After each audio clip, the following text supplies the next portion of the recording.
অলপ আগতে আমি হাবিগাঁৱত থকা ৰকৰাজ এম.ই. স্কুলত আমাৰ ASFৰ অধীনত 4 কোটি 30 লাখ টকাৰে এটা নতুন বিল্ডিং নিৰ্মাণ কৰিবৰ বাবে আধাৰশিলা স্থাপন কৰিছোঁ।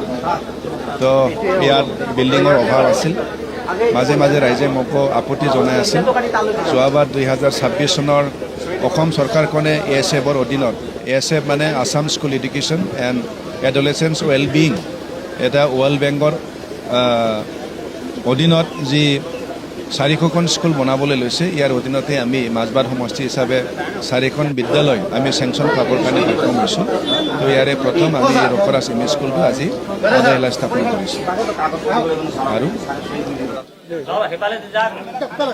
হা না এইটোতো কৈ আছে, কিন্তু তেনেকুৱা প্ৰেক্টিকেল প্ৰুফ হৈছে নে নাই মই এতিয়াও মানে চোৱা নাই। তাৰ কাৰণে কোৱাটো ক'ব, কিন্তু এইটো প্ৰেক্টিকেলি প্ৰুভ কৰি দেখাব লাগিব। তো এই বিষয়ত মই এতিয়া সঠিকভাৱে মই ক'ব নোৱাৰিম।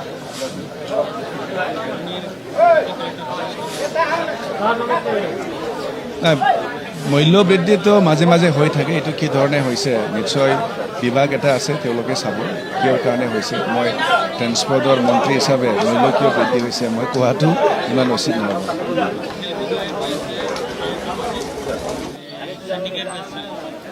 তেখেতটো কৈয়ে থাকে, বহুতো কথা কয়, কিন্তু তেখেত কোৱা যে সকলোখিনি সঁচা এইটোতো নহয়। তেখেতে প্ৰত্যেকবাৰ তেনেকুৱা বিভিন্ন ধৰণৰ অভিযোগ লৈ আহি থাকে, কিন্তু তেখেতৰতো এটা কিবা আছেই, মানে নিজক পাব্লিচিটি কৰিবৰ কাৰণে বিভিন্ন সময়ত বিভিন্ন নিউজ দি থাকে।